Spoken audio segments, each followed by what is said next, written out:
just to detail the market that are targeted by these both development and the interest of such technical solution, only concentrating on the plasmic propulsion subsystem. Okay. So the targeted market is quite large, but one very important part of this market is the telecommunication one. Okay. With some estimation of a perspective. So at the end, you've got two graphs on the right, and the estimation of the market leads at the end to have a kind of constant or even slightly increasing demand. The market is changing from typically fixed spacecraft, mainly providing some video television mission, more to large, large frequency request, dealing also with data and asking for more and more megabit per second. Okay, so the market is more versatile. Huh? At the end, it is addressing the same orbit, so the GEO-1. So it's mainly driven at the end by the reactivity of the prime and the ability to cope with this versatile mission. We can see also that there is a strong pressure on cost. It's always the case. But no, it includes the overall system. When you are with a fixed telecommunication spacecraft, you address a certain area with a limited number of ground stations. If we imagine larger need, larger coverage, in such case, it will lead to increase the cost for sure of the ground station and of the complete system. Okay.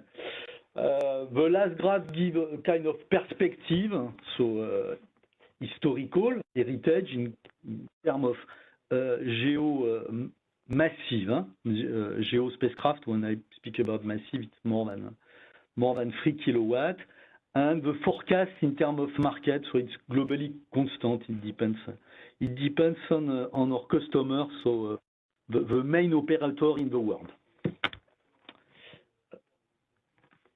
Another very interesting market is some missions which are requested a lot of variation of velocity. We clearly think about in exploration, interplanetary missions, where you want to accelerate as much as possible at the beginning, and then when you are in a final approach of the meteorite or the planet, you need to brake. And for sure, you are limited by the launcher itself, even if there are some big launchers such as Ariane 6, Falcon Heavy, and future Starship. So today, we rely for electric propulsion on noble gas such as xenon or krypton, and the use of grid engine help as it leads to have better specific impulsion, so at the end, saving some propellant mass. And also saving money, because this propellant is not really cheap. To give you some example of recent missions, so this is a European mission, GOCHE, Bepi, Colombo, and no Mars sample return. One spacecraft developed and manufactured by European industries have selected this kind of technology, so the grid engine, for sure for its low consumption, limited launch mass at the end, and quite good efficiency. Efficiency, I mean, you need some electric power to manage the spacecraft, so it's efficient. US spacecraft also have selected this kind of technology, and some telecommunication application also have selected some hybrid electric propulsion, somewhat based on Hall effect thruster, classical one, well known, and for some specific operations such as station keeping, they'd rather use GridOnion engine. So the interest of the solution, you've got two graphs which compare classical Hall effect thruster and GridOnion engine. On the left, you've got a few points. This is the performance of Hall effect thruster. They're quite close for various references from Safran, Fackel, and Buzek. And on the right, you've got the performances of a GridOnion engine. So at the end, you have a better specific impulse, but also at the end, you have a lower thrust. The global efficiency is quite similar between these two technologies. What is important to retain, if I consider typically a satellite, for example, of 3 tons, you can save typically 2.5 kilograms of propellant. So it's interesting. In certain cases, you are very happy to take benefit of this mass saving for increasing the payload, for example. Okay. The drawback, because you have lower thrust, it will be longer to reach the final orbit or longer to reach any point. So for our application, the orbit raising duration, for example, on a telecommunication spacecraft, will be increased up to 200 days. So it's more than 6 months. So it must be also considered at system level. Recurring costs also are affected. The GridOnion engine and the global chain is more complex. So in terms of recurring price, more expensive at the end. So everything must be compared at the end, mass, cost, to establish the global financial budget. To summarize that, it depends on launcher capability. You are limited, so it can be really a good opportunity according to the mass of the payload, the mass of the spacecraft, and where you want to go, geo or interplanetary long mission. The Xenon price, for sure, propellant is quite expensive. Recent geopolitical conflict and also pressure on this noble gas leads to increase notably the price of a Xenon. So it must be integrated in the final trade-off. Okay, and also some willingness of some customer or scientific to extend lifetime of a mission. In terms of architecture, on the right, you've got the global architecture with the regulator, the thruster, the RID2X thruster, a fluidic regulator, an electronic which aim to manage everything, so managing the thruster, managing the propellant flow rate, and managing all functions, electric function needed by the thruster itself. So the interest of this solution is also to rely on some commercial components. So we try to optimize the cost, the mass, and the availability of this component. We also have only one fluidic regulation, so it's compact. And this architecture also aims to address a quite large range of power. So 2.7 to 5 kilowatt.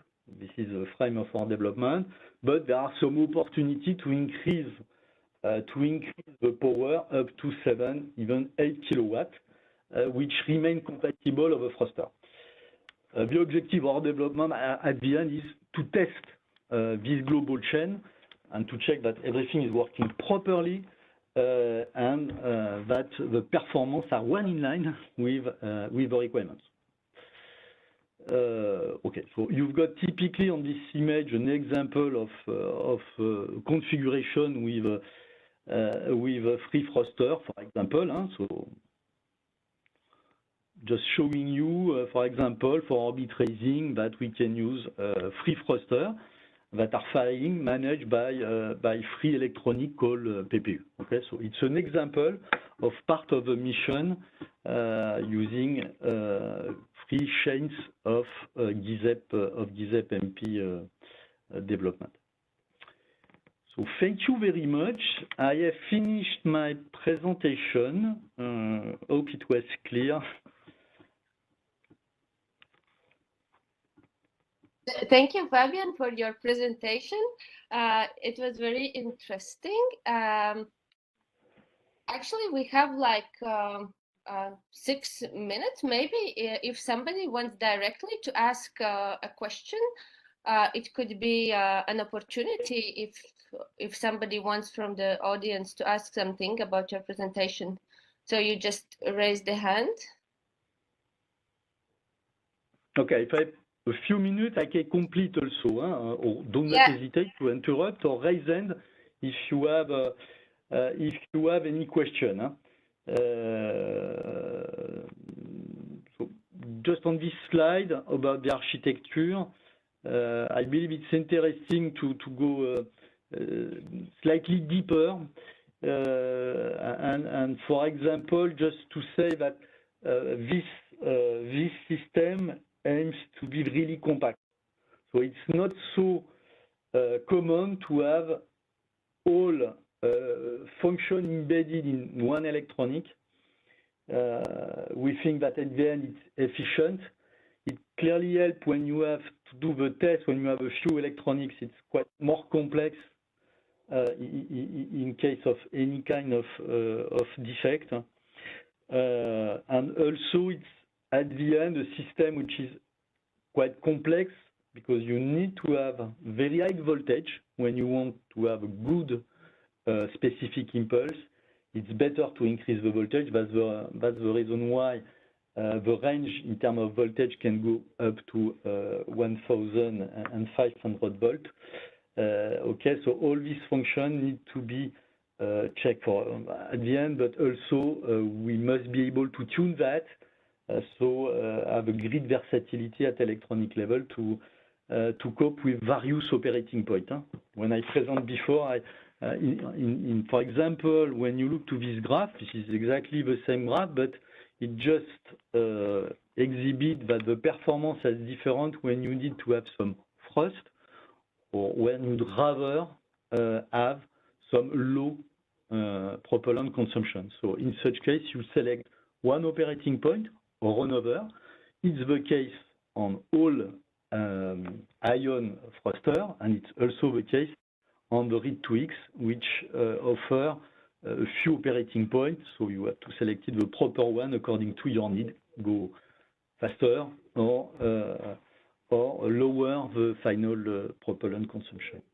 Okay, and the global efficiency is not so bad, it's quite good. So we are around 50%.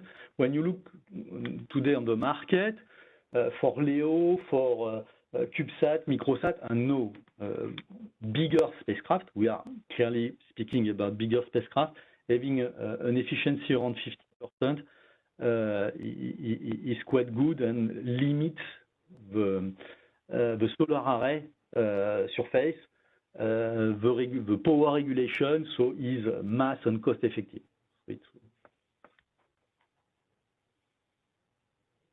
Okay, thank you very much for, or you wanted to add something else? No, that's, No? I think that's okay. Okay, I try to summarize the key topic.